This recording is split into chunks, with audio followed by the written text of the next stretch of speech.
हिंदुस्तान की भगवा मरकजी हुकूमत की जानिब से भारत रत्न अवार्ड उन अफराद को दिया गया जिन्होंने बाबरी मस्जिद की शहादत में बढ़ चढ़कर हिस्सा लिया था। और इस भारत रत्न अवार्ड का मकसद ये भी हो सकता है कि वो अक़लियती तबके में खौफ का माहौल पैदा करके उनके हौसले पस्त करना चाहते हैं ताकि हिंदुस्तान में राम राज की राह खुल जाए। इसी खदशे के पेश नज़र कांग्रेस के लीडर ख्वाजा बिलाल ने अपना बयान जारी करते हुए अपने ख्यालात का इजहार किया, जिसमें उन्होंने जहां भगवा तहरीकों को तुर्की ब तुर्की जवाब दिया, वहीं बीजेपी की बी टीम यानी मजलिस इत्तेहादुल मुस्लिमीन को भी नहीं बख्शा और कहा कि मजलिस इत्तेहादुल मुस्लिमीन के साबिक़ा सदर मरहूम सुल्तान सलाहुद्दीन ओवैसी को भी भारत रत्न अवार्ड मिलना चाहिए था, क्योंकि उन्होंने भी बाबरी मस्जिद की शहादत में अहम रोल अदा किया और बाबरी मस्जिद की शहादत के बाद अक़लियती तबके को अपने बयानों से गुमराह करके हक की आवाज़ को दबा दिया।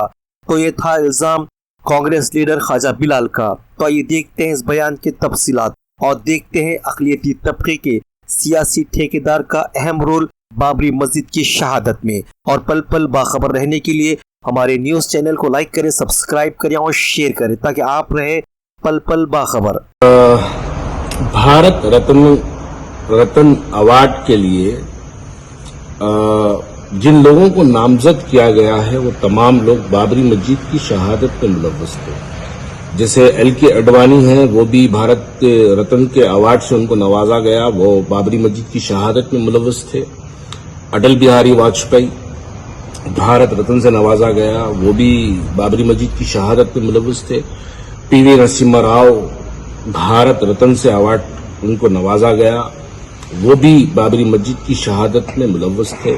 यकीनन बाबरी मस्जिद की शहादत में जो लोग मुलव्वस थे उन तमाम को भारत रत्न नहीं बल्कि बड़े बड़े एजाजात से उनको हमेशा से नवाजा गया। अब तो भारत रत्न से नवाजा गया, उससे पहले उनको मिनिस्टर्स बनाया गया, प्राइम मिनिस्टर बनाया गया, कई सेंट्रल मिनिस्ट्रीज के नाम से उनको जो है दिया गया। तो ये बाबरी मस्जिद की शहादत में जो लोग मुलव्वस थे उनको ये अवार्डों से नवाजना मुसलमानों के दिलों को ठेस पहुंचाने के बराबर यकीनन वो बिल्कुल सच है। और साथ ही साथ मैं ये बात भी कहना चाहता हूं कि भारत रत्न अवार्ड क्यों नहीं सालार मिल्लत सुल्तान सलाहुद्दीन ओवैसी साहब को भी जो है उनको भी दिया जाना चाहिए, क्योंकि उनकी भी बड़ी खिदमात है। बाबरी मस्जिद की शहादत के बाद पी.वी. नरसिम्हा राव के घर के बाहर सुल्तान सलाहुद्दीन ओवैसी साहब का वो बयान आज भी अखबार सियासत के दफ्तर में आज भी महफूज है, जिसमें उन्होंने मुसलमानों ने हिंद से ये बात की अपील की थी कि बाबरी मस्जिद की शहादत पर आप एहतजाज मत करो, क्योंकि बाबरी मस्जिद दोबारा वहीं उसी जगह तामीर की जाएगी। बल्कि ये बात का यकीन दिलाने वाले पूरे मुसलमानों ने हिंद को सुल्तान सलाहुद्दीन ओवैसी साहब थे।